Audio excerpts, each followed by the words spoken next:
Welcome back to the 2022 APAICS Tech Summit. For those who are just tuning in, I'm Malele Milka, President and CEO of APAICS, and I'm honored to introduce our next speaker, CAPAC Chair and APAICS Board Member, Congresswoman Judy Chu. Chairwoman Chu was elected to the U.S. House of Representatives to California's 27th District in 2013 after serving California's 32nd District from 2009. She has championed a number of causes in Congress and has used her extensive experience as a legislator and educator to help improve our nation's education system, helping pass a landmark college affordability bill to boost federal college grants and keep student loan interest rates low, as well as introducing a bill that will maintain adequate federal funding for much-needed school lunch programs. She has also unveiled a new program for awarding school improvement grants called Strengthening Our Schools. Let's give a warm welcome to CAPAC Chair and APAICS Board Member, Congresswoman Judy Chu. Hello, I'm Congressmember Judy Chu from California's 27th District and the chair of the Congressional Asian Pacific American Caucus, or as we call it, CAPAC. I'm thrilled to join you for today's APAICS 2022 Tech Summits panel on diversifying career pathways into the tech field. This is such an important topic right now, so I want to extend a big thank you to APAICS President Malele Milka and the rest of her team for putting together today's event. STEM education is incredibly valuable for our nation. Skills like coding, programming, engineering not only ensure that the U.S. remains at the forefront of progress, but also provides us the critical tools to tackle monumental challenges. From the climate crisis to infectious disease and so much more, the opportunities to spur innovation and pave the way to a better and brighter future for all are truly limitless. Over the past few weeks, President Biden has signed into law several key pieces of legislation to address some of these challenges. Most recently, we passed the Inflation Reduction Act, which makes the single largest investment in tackling the climate crisis in our nation's history.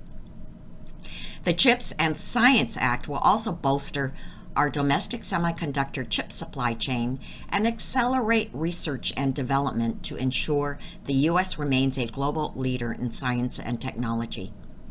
As we continue to look forward, a strong STEM workforce is going to be crucial to the success of both of these landmark laws. However, many students are intimidated about STEM or lack the opportunities to do so. I am proud to say, though, that Congress is prioritizing addressing this issue. For example, the CHIPS and Science Act includes critical funding to support outreach to and research at minority-serving institutions, or MSIs, including Asian American, Native Hawaiian, Pacific Islander serving institutions, or what we call AANHPI-SIs. These provisions were included because we know how important MSIs are to building STEM pathways. By supporting MSIs, we are directly supporting students of color who choose to study at these institutions across the nation. That is why I've made supporting these important institutions one of CAPAC's top priorities.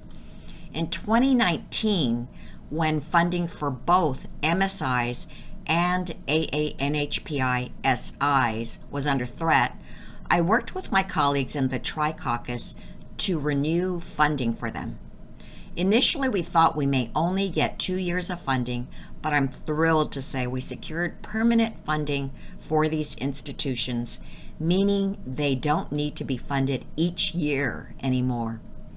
We also secured federal dollars specifically for STEM education at MSIs. I've also continued to push for increased funding for AANHPI's SIs overall. And I'm proud to tell you today that those efforts have culminated in nearly doubling the funding level for these critically important schools this year.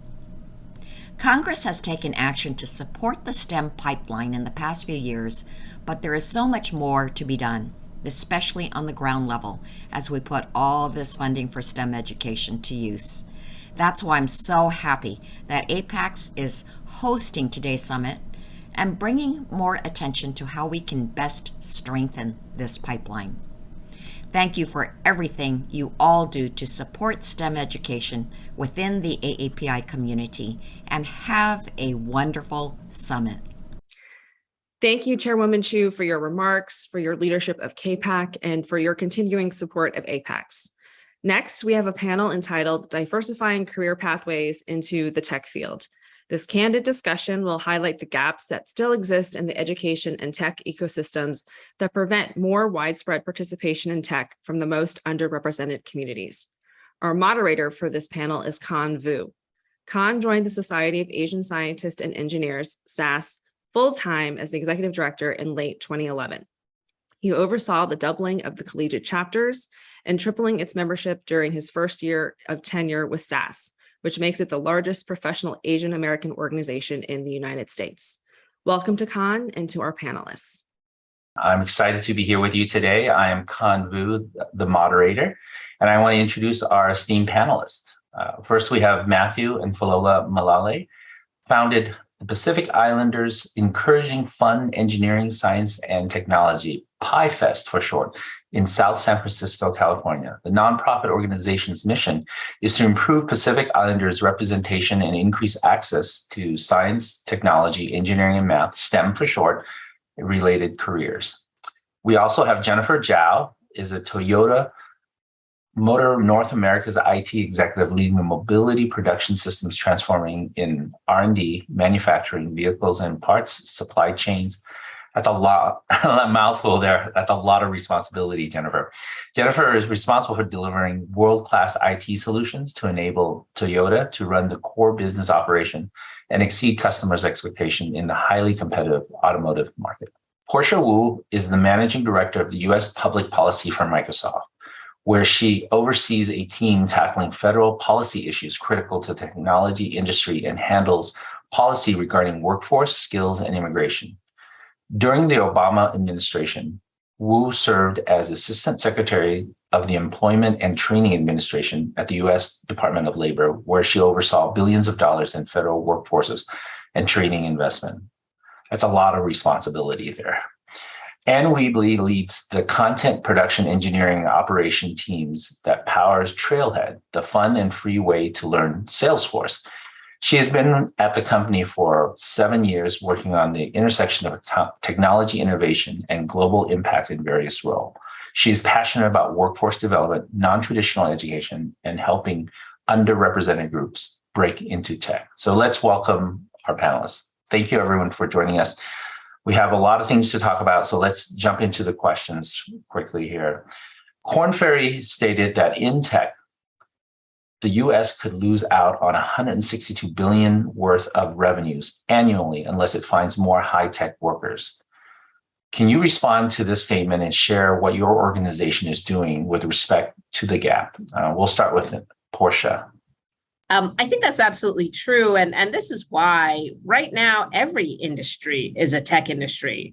So if you're in car manufacturing or education or healthcare, you need a lot of workers with technology skills. And so let me just give one example. For example, in cybersecurity, which is an area that Microsoft focuses on a lot, I think something like in the last 12 months, there were something like 600,000 or more job openings posted in cybersecurity in the United States. And a lot of those still go unfilled.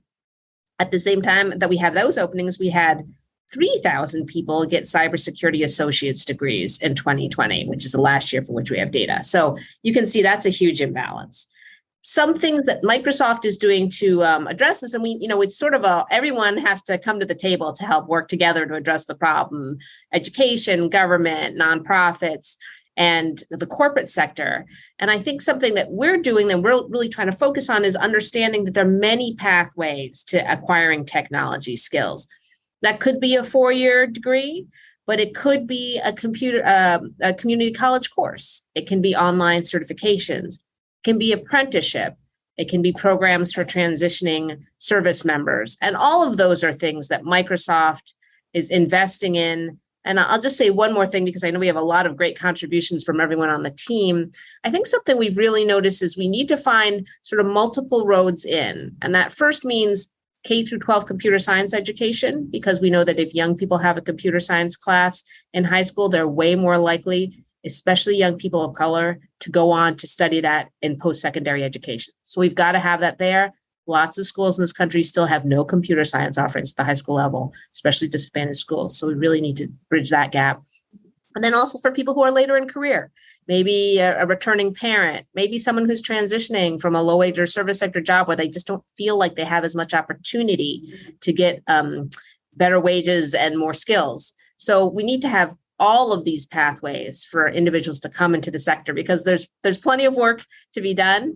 And it's wonderful to have a more diverse and creative workforce that helps our technology to be better and helps our company and our communities to be stronger and to thrive. 600,000. Wow. That's a huge number.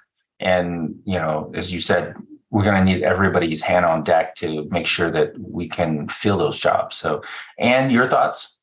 Thanks so much for having Salesforce here and for inviting us. I'm excited to learn from everyone here and what they're doing. And like Portia said, it's going to take everyone from every industry to work together on this. So, I mean, the idea of the U.S. losing $162 billion in revenue from not having talent is a staggering statistic. And what's happening is that in tech, we are moving, and every business needs to have digital transformation. They are transforming every single part of their business. This is sales, this is marketing, this is operations, and those are jobs: sales, marketing, operations, every part of the business. There's an opportunity for people to skill up and work and to join in to both support business and to take advantage of these opportunities. So I think we should hear the excitement, around education and government policy as we all kind of work together and think a little bit differently. As we think about the Salesforce economy, we're a job creator. So not just at Salesforce are we hiring, but we're also have a whole economy of businesses that we partner with. And we did some studying about it. And so we expect 1.6 trillion in new business and to add 9.3 million jobs in this economy by 2026. And so the way that we need to really work together is to equip people for jobs of today, for jobs of tomorrow, and that we need to have this cycle of reskilling and upskilling so everyone can participate in this economy that's emerging. So I hear a lot of opportunity in that statistic as long as we all work together. Yeah, 2026 is not that far away when you talk about. It is not. It is not. So yeah, there's a lot of excitement in it. And I appreciate you sharing that, and that there's a lot of opportunity in the statistics. So thank you. Jennifer, your thoughts on the quote? Echo everyone's comments. Everybody is in the technology field these days. And from the Toyota perspective, we are in the middle of doing a digital transformation.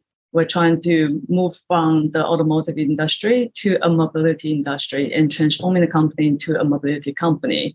And what that means is not only to mobilize people, but also to mobilize goods and also mobilize data. And cybersecurity obviously is the arms around it to keep us safe and gain our customers' trust.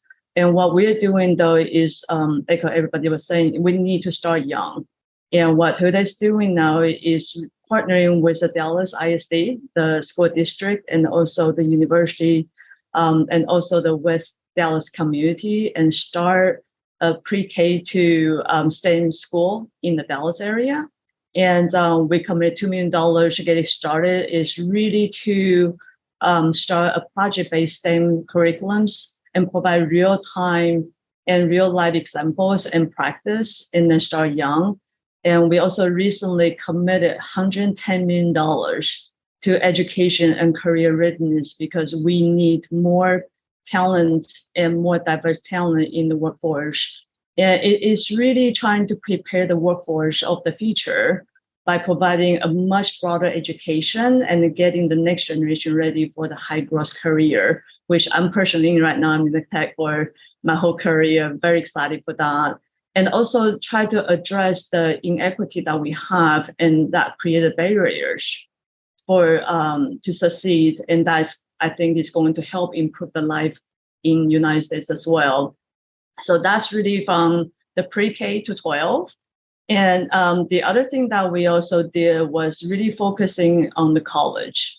So for example, my career started in Kentucky, and we recently announced that Kentucky plant will invest $1.7 million in partnering with 3 different schools and really providing that full tuition scholarship for female and minority students. And I think that will create a really, really good platform and also the talent pipeline into the workforce, and can't wait to see what we can do.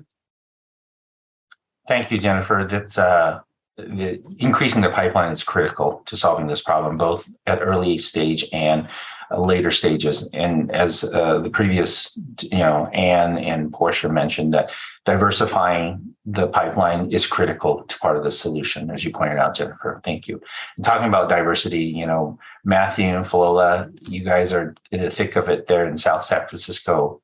Your thoughts on the problem statement there? Thank you for the question, Con. Before I answer, I'd also like to just thank APAICS for inviting us to participate in this panel. As parents of young children, we've got 3 kids, pre-K to 3rd grade right now. Education and career opportunities are 2 really important topics that Lola and I discuss fairly often when it comes to preparing our children for the future. And living in San Francisco, the Bay Area, amidst all the big tech companies and tech-heavy startups of Silicon Valley, it's apparent that high-tech careers pay more than non-high-tech careers, right? So that being said, also, it excites us to hear that tech companies are creating more opportunities and creating pathways to high-tech careers, especially at the high school and collegiate levels. Additionally, though, I think it's important to note that for marginalized communities, early exposure to STEM and tech learning and representation are vital to children and youth feeling confident enough to take part in these pathways that are being created.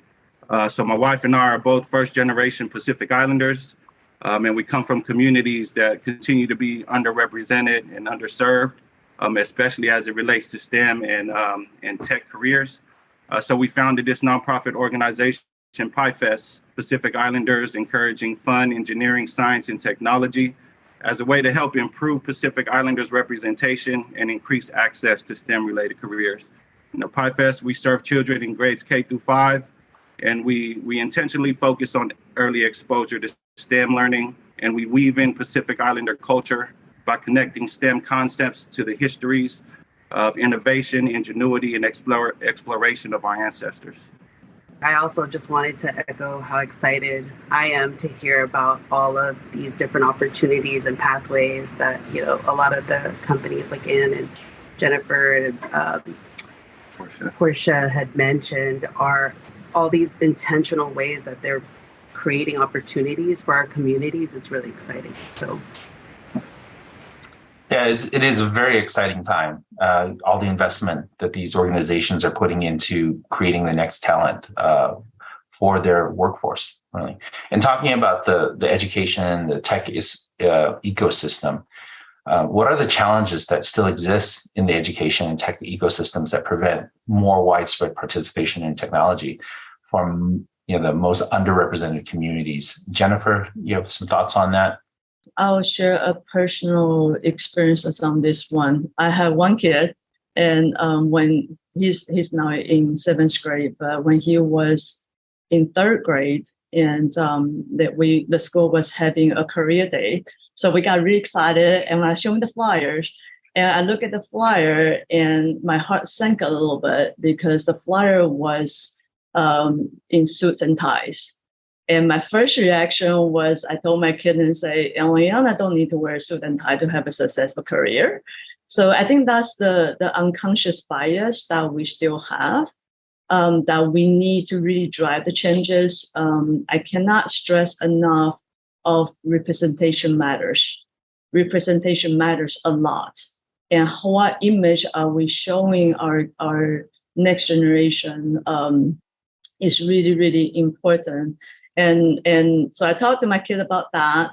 And the day after, and I sent an email to the school teacher and said, there's a lot of us trying very, very hard to get more female in the tech, in the workforce, and have a successful career. And in the future, if that would be nice if we can show more diverse image on what the successful and meaningful, fulfilling career can look like. So I think that's something that I am personally very passionate about, and I want to share that. Thanks, Jennifer. Visual representation is huge, right? The saying, if you can see it, you can be it. And so I think that's very important. Folola and Matthew, you created a nonprofit that tries to invite role models and opportunities. Can you expand more of these gaps in the education and technology systems? How can we get more of these underrepresented students to engage in the tech world? Okay, so we need to show our underrepresented communities that these high-tech jobs are attainable. It's so important for us to see people who look like us working in these spaces. Our other barriers to tech ecosystems and access to career pathways can include location of services, programs, affordability, lack of confidence due to inexperience for non-tech professionals. So for example, myself, I'm a social worker and my husband's a teacher. But initially when we were trying to get our kids exposed to the tech world in general, it was easy for us to feel like, who are we? Are we qualified enough to introduce our children to robotics or coding? But it wasn't until we started to really dive into, the resources in our community, learn about what is out there, that we understood that we needed to create these bridges, because there are programs that exist that can really support us as parents and really trying to expose our children early. And I think also just to add to that, because representation is so vital, our nonprofit was really intentional about how we do outreach, and how we collaborate with community orgs. And one of the ways that we are creating representation within our nonprofit is by naming our robots. So we have robot characters that we use as hosts for a lot of our programming, and all of them have Pacific Islander names, and they represent different Pacific Islander communities. For example, Mateo is our Samoan robot, and he represents our maker education programming. And we host an event called Mateo's Maker Mondays monthly. So that's just one of the ways that we are trying to show more or increase representation. And I think it's really important for us to really focus on the barriers that can begin early in education, as children begin to develop their identities as learners, supporting positive relationships with STEM subjects like math and science early on will impact their ongoing success in these subjects in the future. So for Pacific Islanders, recent standardized test results reveal that 70% of Native Hawaiian and Pacific Islander students in 5th grade have below average understanding of science concepts, and over 73% of 3rd graders have below average skills in mathematics. So we are doing our very best to work with our communities, to work with tech companies to support us in really targeting our communities to find solutions and really support the work. Yeah, just to add what. Sorry, go ahead, Matthew. Yeah, I just wanted to add real quick to what Lola was sharing about the representation. The data of Pacific Islanders in STEM and tech labor force currently is very minimal. I think it's under 1%. That could have been something that kept us from moving forward with the work we want to do at P.I.E.F.E.S.T as far as representation is concerned. But, sitting on LinkedIn for an hour, I was able to find a lot of Pacific Islanders who are working STEM professions and in tech careers. Right. So our people are out there doing this amazing work. It's just a matter of bringing them to the forefront and showing our community and our children that they too can belong in these spaces. Yeah, it's hard to break the mold, as you were saying, Folola, if you don't know and have the confidence, right? Tech can be daunting. And then if you don't see folks that work in those fields that look like you, that can be a second ceiling that you have to break through. So I appreciate all that you're doing. We talked about the education and tech system, but government and private industry can come together to better support these opportunities. And we have two government experts here with Portia and Ann. Portia, you want to tackle that question? How can government and private sector come together to create these opportunities? Sure. I think that what government can do is provide sort of big picture direction. It can provide incentives, it can provide funding, and it can provide data, which is super helpful for us to understand what are the trends and what's happening. But at the end of the day, jobs are local, right? And learning is local. Even if it's online, it's part of a community that you are close to. And I think that's why the work that Matthew and Lola and others are doing to sort of connect people is really important. And I'd say from an industry perspective, Microsoft and Microsoft Philanthropies, we fund a lot of sort of local and smaller nonprofits and partner with them, because that's where people are more likely to walk onto a new path if they have a trusted guide with them. And so that's really the role that nonprofits and intermediaries can provide, especially with something like apprenticeship, where there's a lot of specialized work that goes into setting it up. A large company like Microsoft can afford to set up our own programs. But there are a lot of companies that are much smaller, and most of the jobs in this country come from small and medium-sized businesses. They need tech workers too. Your local pizza parlor now needs to understand technology. And those folks don't even have an HR person. They can't set up their whole own apprenticeship program. So that's why I think government can help with incentives and funding there. Corporations can help by being at the table and saying, these are the jobs we need. These are the skills we need. And then, of course, there's the role of intermediaries and nonprofits and service providers to say, okay, we can help connect everybody and provide some of that glue and some of the supportive services that people need. It's not just giving people the skill, right? People need a way to get there. They need to pay for their gas to get the training. They don't have a device. They don't have broadband. And there are a lot of government supports and services that can help with that too. I think there's a theme coming through here. What I'm hearing from everyone is really, it is a village of all of us to get to these tech jobs. Ann, your thoughts on this? Yeah, and Portia is the clear government expert working in policy. I focus on the learning piece of it, but I think government just can't operate as quickly as tech can and as business can, and so we can create these incredible opportunities, and we need government to come in and help us to do the scaffolding and support that Portia talked about. All the other things that need to happen for someone to train and to get a job and to reach underrepresented communities. I think, I grew up in a rural place, and jobs are everywhere, and that thinking isn't spread. If you have an internet connection, you can have a tech job. And who can help us share that message and bring training, anywhere? Well, government can, and our local officials are really key to that, and doing local messaging and local marketing, kind of like Matthew and Folola are doing this, hyper local approach specifically for communities. We do really broad, free, global training, and that's where we can kind of come in and start reaching folks. So I think the other thing is, this new training, this new way to learn, it's rapidly changing.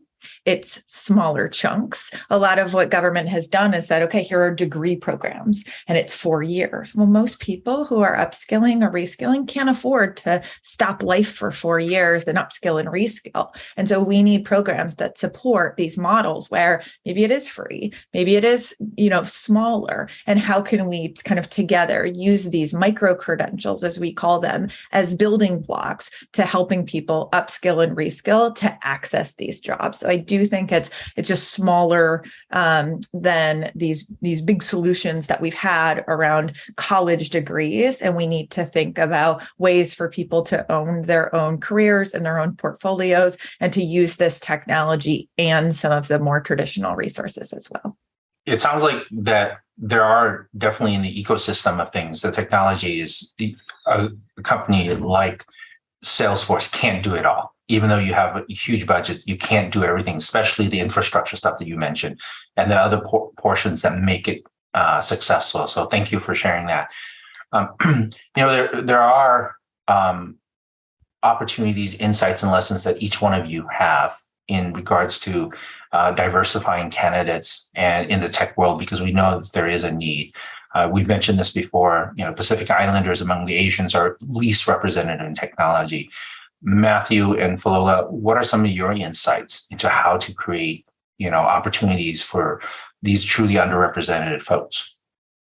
I think one really encouraging insight for us is that when we initially came into the work, we took the lack of participation from Pacific Islander communities as a lack of interest. But as soon as we started hosting in-person events, that was totally, we were proven wrong.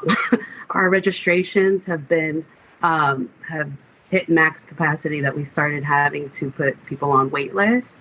And it was really encouraging for us as parents also to see that, as long as you're breaking down barriers, the participation from our communities will be there. Like they will access it. All of this encouraged us to really seek out programs that exist in the communities and that are serving the communities and bridge that gap between, all the local STEM programs and bringing in our communities to come and learn more about them.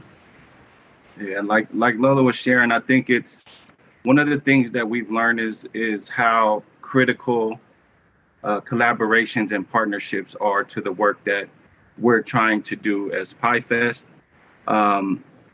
One example of that is this past March 2022, we were able to host our first Pacifica STEM Fair for the Pacific Islander community here in the Bay Area. And we were able to get 31 nonprofit business and corporate sponsors in this first STEM fair that we put on for our community to get involved. So that was really encouraging, and it let us know that building out these relationships and networking with those that have the resources to help us accomplish our mission is going to be very vital to us diversifying and contributing to STEM careers and the tech field as well. Congratulations on that. The pulling off something the first time is always nervous-wracking, and you question if it's going to succeed. So it sounds like it was a rousing success. And use the term hyper local. On a larger scale, Jennifer, you guys are now, quote, a mobility tech company. What do you see as one of the largest mobility tech companies in the U.S.? What do you see on that level? From my vantage point, though, is really building the talent pipeline and also building the confidence level. And because you got to have the skill and you got to have the confidence level and really try the things you haven't tried before. Like you said, the first time doing that is always scary, right? So what we are now doing is really getting down to the teenager level and then the whole pipeline, the whole career path. And one thing that I want to share is we actually have a very much like what Anne was talking about. You have to do more visual these days. And we actually have a virtual field trip that we share with the middle school and high school. So we had multiple different domains in the whole supply chain that we can show them what the life is like working in tech company. So let them see what we do. And the other thing that we also have, though, is this is volunteering that many of us volunteer to help the middle school, the high school, because Toyota is really, really well known for the Toyota way and the processes, the quality that we have. There are techniques that we have the experiences that we can teach. So we're helping the middle school, the high school, so they can do it and try it, and hearing the encouraging words and kind of help guiding them through the things that they haven't done before and how do we create that critical thinking mindset and the techniques to solve problems, really difficult and complex problem. And recently, a couple months ago, we actually hosted a hackathon that we also partner with UT Dallas, and we have the female student ladies, and they were the one that participate and challenge us as professionals and compete with us as well. And we are also very engaged with the young professionals and then elevated and share our experiences, telling them we are out here, we're here to help and support them when they have issues and struggle as well. For me, though, again, it comes back to representation, right? And the funny thing is, I look at my kids and say, "What do you want to do when you grow up?" And all he sees right now is influencer. So that's what they see right now. They want YouTube and TikTok, and that's what I want to be when I grow up. So how do we get more visual in the communities to start sparking new dreams and new inspiring ideas? Yeah, role modeling is huge, right? What they see, how they consume nowadays is these social media videos and things like that. And if they don't see their people that look like them doing the jobs that we need them to do, that could be a barrier, to your point. Yeah. How does traditional tech companies like Salesforce and Microsoft address these challenges that, Folola and Matthew mentioned and Jennifer added? How do you all look at these challenges from a traditional tech companies? And it's the coolest job I can think of in our space, and it pays very well. We're trying to make it approachable, right? We're an enterprise software and we sell to businesses. And so most kids are not gonna, go learn about this, unless we're really intentional. They know us from our buildings, right? And they know us from our Super Bowl commercials. And then what, right? You get curious about tech and where do you go? We had to make it really approachable. We had to explain what is CRM. We had to explain what is enterprise software. And so we did this about 8 years ago with Trailhead is what it's called. So trailhead.salesforce.com. And you can go on and you start earning badges. And it's fun, it's addicting, it's gamified, and you get points for doing it. And, minute by minute, hour by hour, you start building your knowledge base. You're taking quizzes. There's hands-on challenges where we have an API that's checking that, if you're a reader, you can read and take quizzes. If you're a hands-on learner, you can, really get in there and learn, and accommodating all kinds of learners in an approachable way that allows people to do it while they're waiting in school pickup line, or if they just have an hour after they put the kids to bed. It allows people to, build careers and gain knowledge. And so we have over 1,200 badges, so this content library. And then we do career pathways. And people don't want to just learn to learn. Everybody's busy. So we want to say, here are the career pathways, here are the jobs, here's what they make, here's a success story of someone. Really, that representation you all were talking about, the role of parents and the role of role models, and also showing people who didn't have an Ivy League computer science degree and now makes, $87,000 as a Salesforce administrator. We tell those stories of the distance traveled and the journeys to really make it approachable for people. So I think we're trying, people get in there, we keep adding new content, we keep building new technology. I think what's so exciting is as we add new technology and get into exciting spaces like, the net zero challenge, and we're working on, green technology, people can come in and start learning and they can build their baseline. And then it does create that access for career opportunities, general upskilling, and eventually dream jobs. I'm going to jump on Trailhead. It sounds really exciting. I'm going to probably learn a ton of things, and definitely maybe incentivize my kids to learn more about, the digital world. So thank you for sharing, Anne. Portia? I just want to second what Anne said. It does sound fun. Actually, we've got our own offerings at Microsoft too, but we're also lucky that we have Xbox. So like thinking about gaming and other ways, you have to meet people where they are. Things need to seem fun. They need to seem relevant. And also I think a muscle we're trying to flex more and more at Microsoft is, like I said earlier, going to those more unusual places, not just 4-year degrees, because frankly, those are the places where you have a much more diverse pipeline of talent, especially with the cost of higher education these days. It's just siphoning off a lot of people. It'll be completely inaccessible. So that's why community colleges apprenticeship programs where you can learn and earn, so you don't have to give up your job just to get skills, or you have another way to support your family while you're doing that.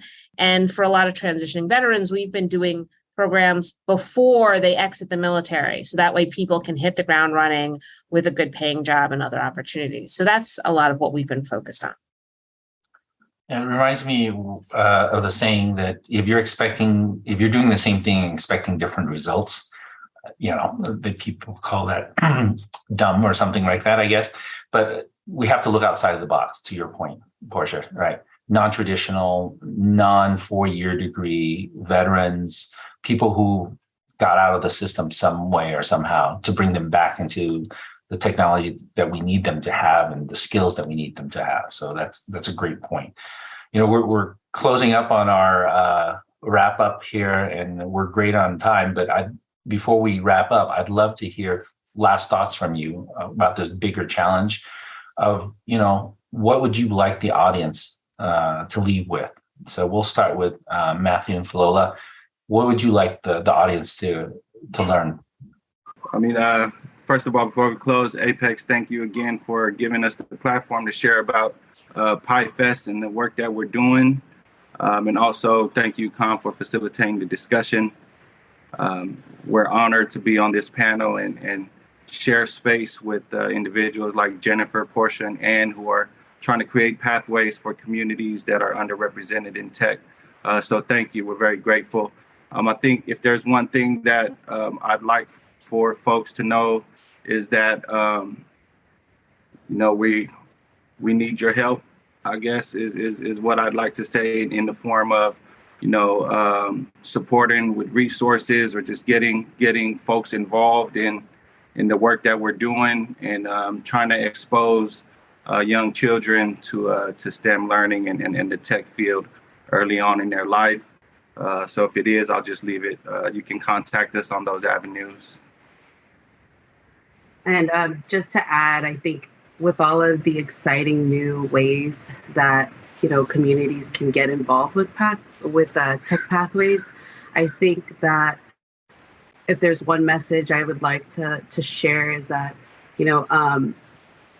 for parents like us who don't have tech backgrounds, that it's important not to be intimidated by all of the resources, because sometimes when you dive in and really try and search for programs that you want your children, or you think your children will be interested in, not to get overwhelmed by everything that is out there, and then not to be discouraged by programs that have high costs, like summer programs or that might cost a lot or seem like they would cost a lot, because there are ways to be able to finance or support you. And I think that's where we come in, as far as sharing and making sure our communities know about all of the resources that exist in our community. So not to give up. Yeah, definitely. That's a great message, is not to give up.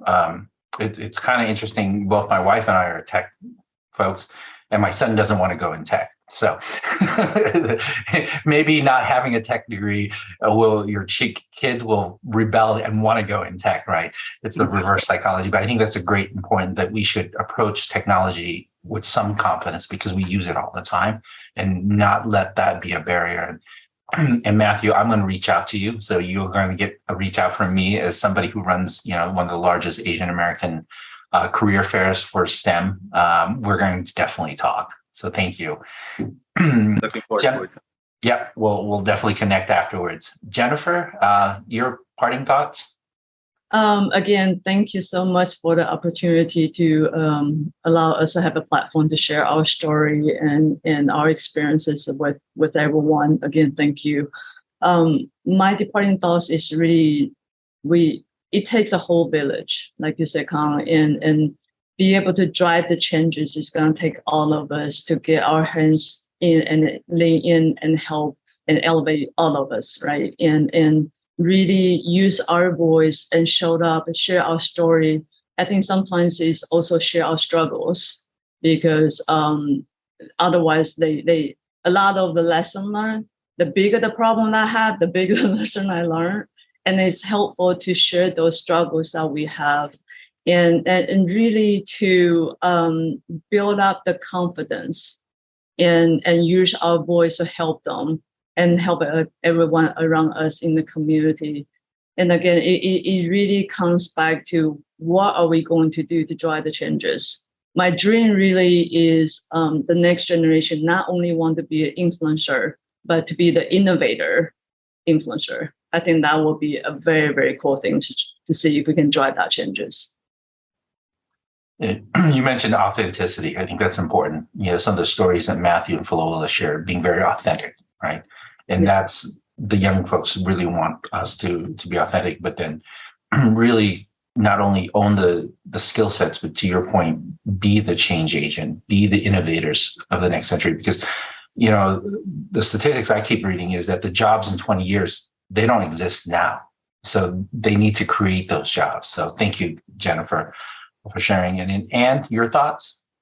Yeah, thanks. I think that, this panel represents it, but this is an all hands on deck approach of all companies, government, nonprofits, parents. We are all working together to really help solve this issue. It's critical business issues. It's designing the next technology innovations, and it's solving talent gaps. And so we just need to be bold. We need to be innovative and try new things to really solve. And so I think from the organization level, let's all just continue to partner and share best practices just like this. And then from the individual level, I'd grab a soapbox and grab a megaphone and just scream that everyone belongs in tech.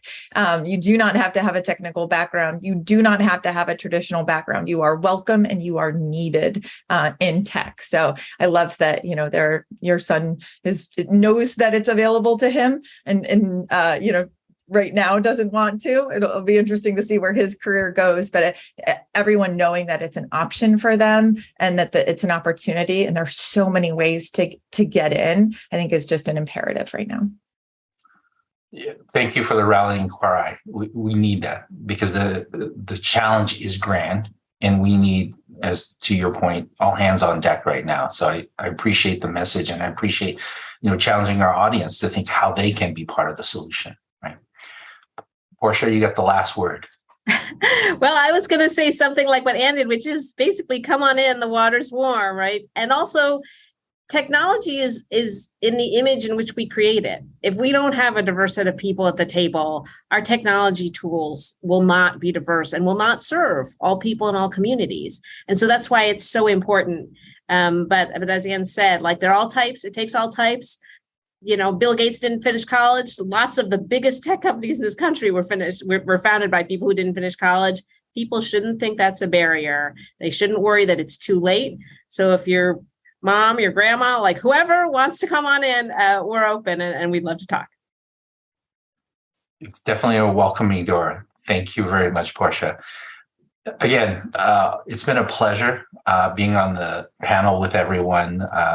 Thank you to Portia, Jennifer, and Matthew and Folola for sharing your thoughts and your experience and really putting an emphasis on how big this challenge is, and that we all are part of the small cogs that need to come together to make this solution work, right? I definitely want to acknowledge and thank you, APAICS, for hosting this tech summit on the diversity career pathways into the tech field. And, enjoy the rest of the conference and feel free to reach out to any of us. As Matthew mentioned, we'd love to talk to you. So again, thank you, APAICS. Thank you, Malele. Thank you, Representative Chu. And thank you to our panelists for a great time. And hopefully you've learned something. With that, we'll sign off. Thank you.